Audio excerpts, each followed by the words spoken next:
Partido Acción Nacional nace de un grupo de hombres y mujeres que heredaron la tradición maderista de la Revolución Mexicana y que consideraron que el grupo político surgido en 1929 era antidemocrático y contra ello enfocaron sus esfuerzos. El esfuerzo de Manuel Gómez Morín, quien provenía del cuatrienio de Plutarco Elías Calles y de lograr durante su rectoría la autonomía de la universidad en los años 30, se vio cristalizado en la conformación de un partido político que tiene como preocupación principal la formación civil y, en segundo término, participar en las elecciones y promover la democracia como producto del ejercicio ciudadano del voto. Estos motivos luego se desviarían en una disyuntiva dentro de la historia del propio partido, dejando una deuda histórica con los avances hacia la consolidación de la democracia en el país.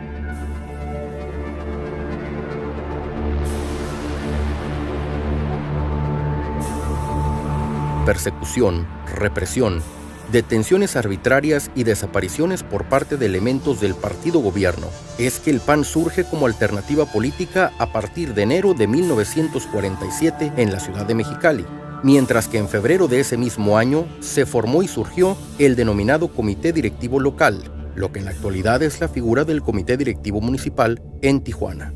Años más tarde, en 1949, presentó su primera candidatura en el municipio de Ensenada. En aquellos años, se requería sobre todo de valentía para hacer política, ya que ser opositor al régimen podía significar la muerte. Desde la primera elección a gobernador constitucional en 1953, el PAN estableció que en el nuevo estado habría pluralidad y diversidad, combatiendo desde este momento las pretensiones de imponer un sistema cuasi totalitario sin una alternativa para los baja californianos.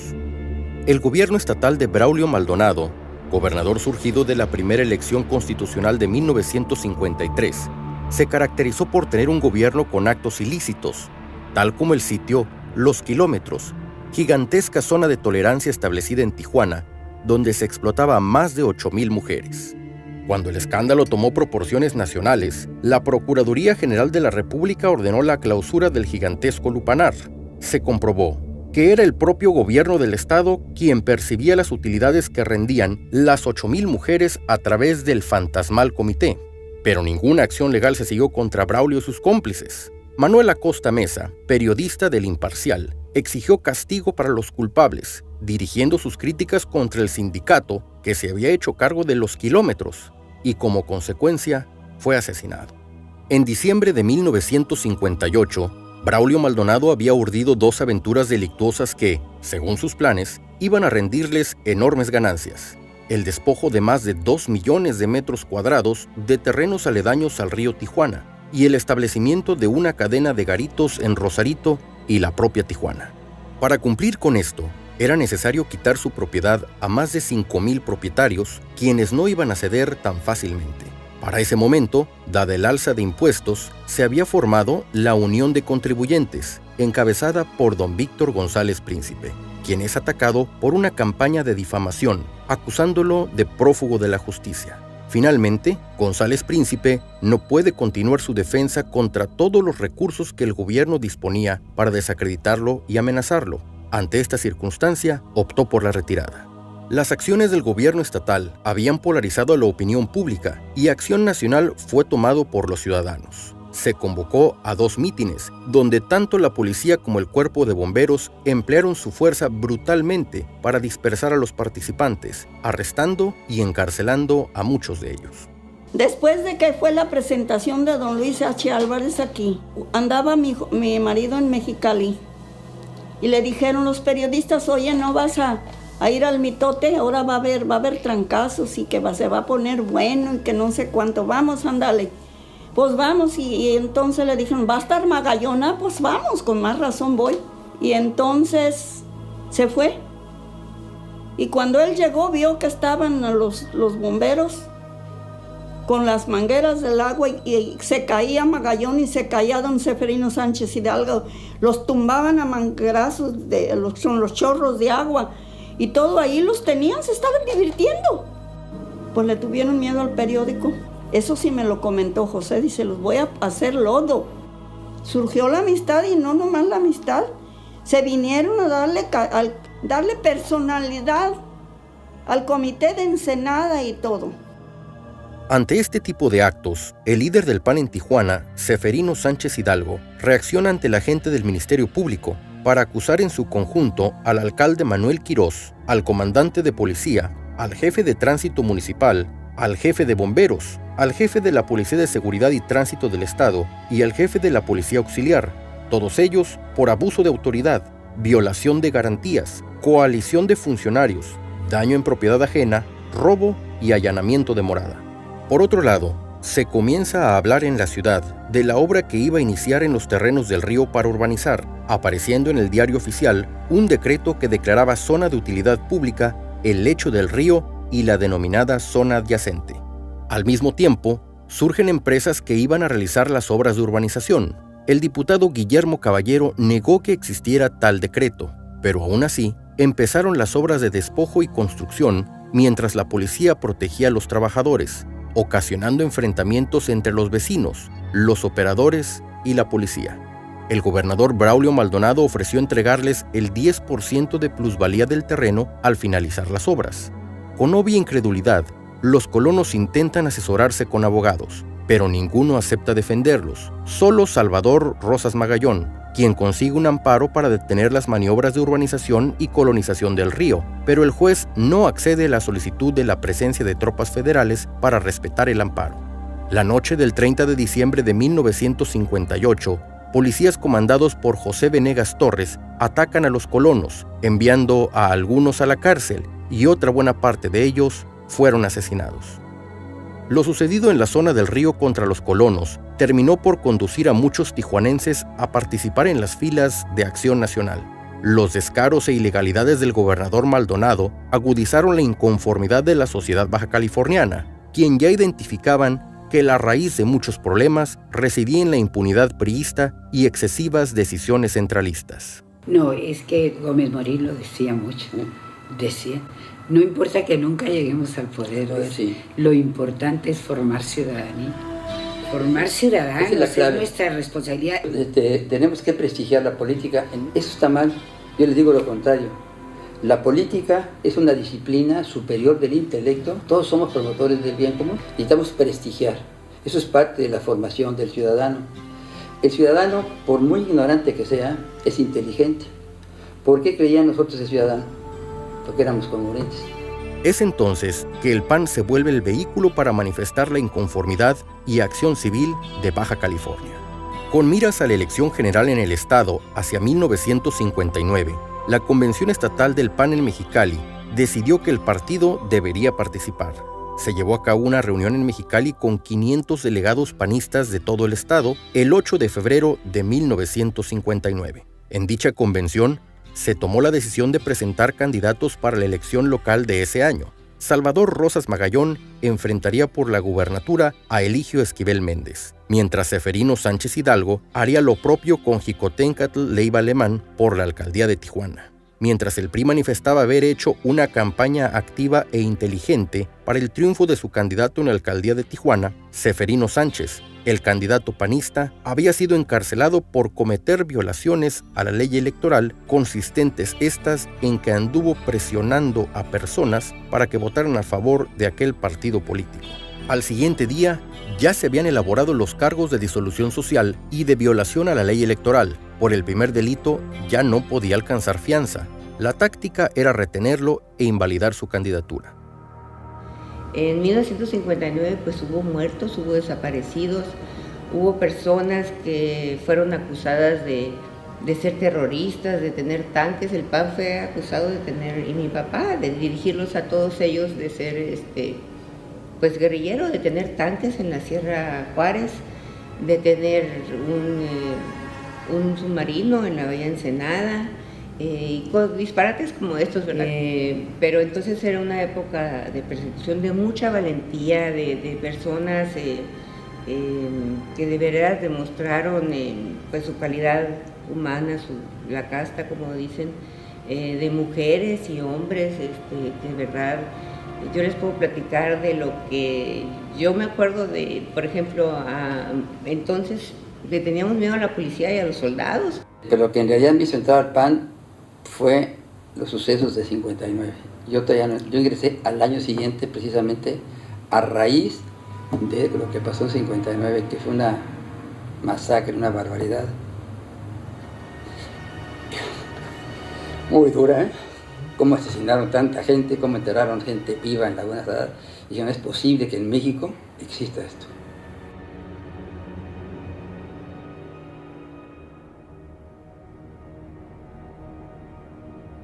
Tras la amarga y complicada experiencia electoral de 1959, la elección de 1968 tuvo gran repercusión en el sentir de la sociedad, debido al prestigio que gozaban los candidatos seleccionados. Norberto Corella Gil Samaniego, candidato a alcalde en Mexicali, así como Luis Enrique Enciso Clark, candidato a alcalde en Tijuana, pudieron entusiasmar a la sociedad. Una victoria panista estaba a la vista. Sin embargo, como resultado de lo sórdido de las elecciones de aquel histórico 1968, se empezó a manejar en los medios la posibilidad de anular los resultados y nombrar consejos municipales para convocar nuevamente elecciones. El Heraldo titulaba su edición del 10 de junio con "El Congreso dictaminará sobre la elección municipal". Y hubo muchos encarcelamientos y golpeados también, hubo golpeados. Hubo un amigo que le decían, se apellidaba Venancio Chacón. A ese se lo llevaron a Rosarito y le hicieron que él mismo hiciera un hoyo en las playas y lo metieron allá adentro y le echaron la arena hasta llegarle a las narices. Y pues fingió que ya estaba muerto, ¿verdad? Después de un rato. Y dice, vamos, ya se murió, pues acá ya está enterrado. Dice, pues vámonos. Y se fueron y como pudo, salió de allí. Pues fue un golpe muy fuerte, yo diría, digamos, en el interior de mi persona y de muchos de nosotros. No habíamos sentido en carne propia, ¿no?, lo que era el atropello a la voluntad de la gente para decidir quién te va a gobernar. O sea, no habíamos nosotros... Sabíamos lo que había pasado en 59, por supuesto, pero decíamos, bueno, pues si ganamos todas las casillas, o sea, es evidente, porque públicamente había demostraciones de alegría y de aplausos y de todo eso, de todos los colores y sabores de la comunidad mexicalense, ¿verdad? Como también había sucedido con Enciso Clark, que fue el candidato nuestro en Tijuana, ¿verdad? Pero pues atropellaron esa voluntad. Son los años en donde solamente unos pocos tenían el valor para ser candidatos ante los magros resultados que surgían de las elecciones controladas por el régimen. Muchas eran las razones: la represión, la cooptación, la amenaza y la poca equidad en la competencia electoral.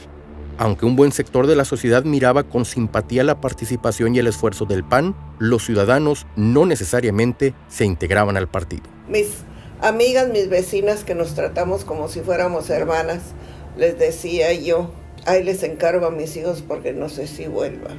Pero así estuvo el 68. Me acuerdo cuando hacíamos las manifestaciones aquí enfrente de lo que era es ahora la rectoría, que antes era ahí el Palacio del Estado. Había soldados con metralladoras ahí arriba y pues la gente se intimidaba, pero con todo eso iba, porque hacíamos unas marchas muy ordenadas, silenciosas. Digo, el partido siempre se ha distinguido por ser cívico. Nosotros hacemos las cosas cívicamente, ¿no?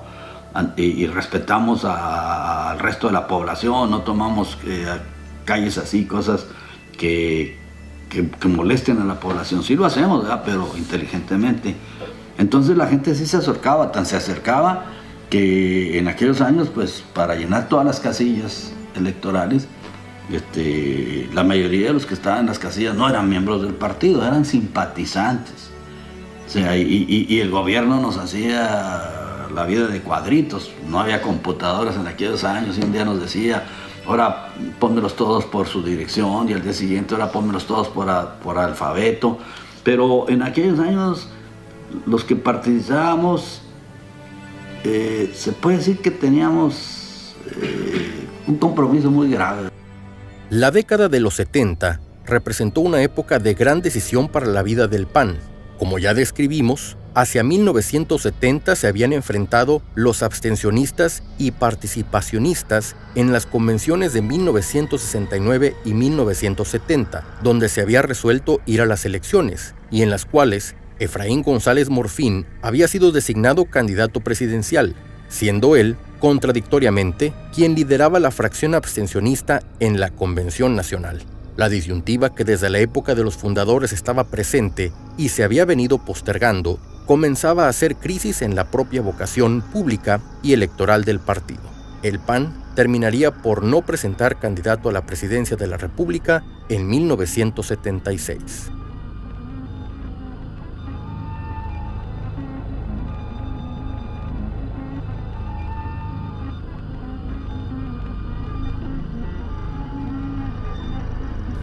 Dijimos, estos señores siempre le tiran a que nos apachurran, a que nos quitan la libertad de expresión en la boleta, ¿no? Y que nos vamos a la casa hasta la siguiente elección. Pues no, en esta ocasión nos van a seguir viendo hasta la siguiente elección, pero en la calle. Entonces yo había estudiado de España el concepto del cabildo popular, pero los españoles, en signo de ahora sí que resistencia civil no violenta, ¿no?, habían constituido gobiernos municipales alternos y les llamaron cabildos populares, y eran los que gobernaban los municipios y las comunidades de España. Entonces dijimos, bueno, vamos a hacer lo mismo aquí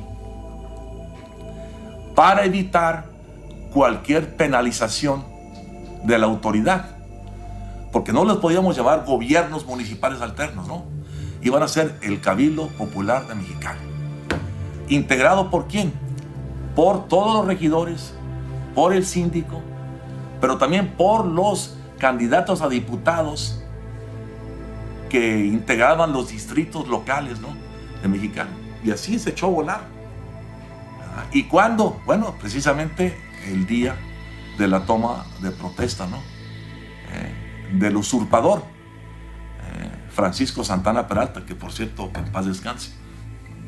Nos constituimos en ese Cabildo Popular, ¿verdad? Y tuvimos una sesión y se instaló el Cabildo Popular. El proceso de revolución de la política mexicana estuvo impulsado por el PAN a lo largo de su historia y se vio cristalizado hasta la primera victoria reconocida por el régimen con Ernesto Rufo como alcalde de Ensenada. Así, el PAN de Baja California tuvo la posibilidad de acceder al gobierno y hacer frente a una tarea inédita para el partido, el manejo del poder político. La elección presidencial de 1988 cayó en sospecha de fraude electoral, pues la noche del día de la elección, el secretario de Gobernación Manuel Bartlett Díaz anunció que el sistema se cayó, refiriéndose a que los sistemas de cómputo habían fallado y que tendrían que esperar para recuperarlo y mostrar los resultados. Hasta antes de la falla, Cuauhtémoc Cárdenas encabezaba el cómputo. Una vez reinstalado el sistema, le daba la victoria a Carlos Salinas de Gortari. Esta acción exigió al excandidato Manuel Cloutier modificar sus estrategias y forzar al gobierno y a su partido a jugar limpio en las elecciones. Cloutier, con su huelga de hambre, quería arrinconar al gobierno salinista para que se impulsaran la apertura y la transición democrática. Durante su ayuno, fue visitado tanto por Rosario Ibarra como por Cuauhtémoc Cárdenas, ambos también excandidatos presidenciales. Tras 176 horas de ayuno, Cloutier levantó su protesta en el Monumento al Ángel de la Independencia en la Ciudad de México el jueves 22 de diciembre y anunció que se había logrado un acuerdo entre todas las fracciones parlamentarias de oposición, excepto la del Partido Popular Socialista, para que a partir del mes de enero se coordinara una consulta nacional para encaminar la reforma electoral. Ya en la campaña por la gubernatura de Baja California, Ernesto Rufo enfrentó a la candidata Margarita Ortega del PRI, quien estuvo en un evento en Tijuana organizado por la Confederación de Trabajadores de México, y declaró que no habría rival que venciera al PRI. Sin embargo, a pesar de que en el discurso la candidata priista hablaba de cambio, la realidad la contradecía en cuanto a las prácticas electorales más tradicionales que utilizaban en aquellas épocas el PRI y sus militantes y todo el aparato electoral. Cecilia Barone comentó que para la elección de gobernador de 1989 se habían encontrado un número importante de credenciales falsificadas que habrían de ser utilizadas durante la jornada electoral. Hicieron un acto oficial para enterrar las 22,000 credenciales en un hotel de alto prestigio en la ciudad de Tijuana. Dadas las condiciones tan controvertidas en las que Salinas de Gortari se convirtió en presidente, se barajaba la posibilidad de permitir la competencia abierta en la elección de Baja California y con ello lograr legitimidad, sacrificando a su candidata priista a la gubernatura.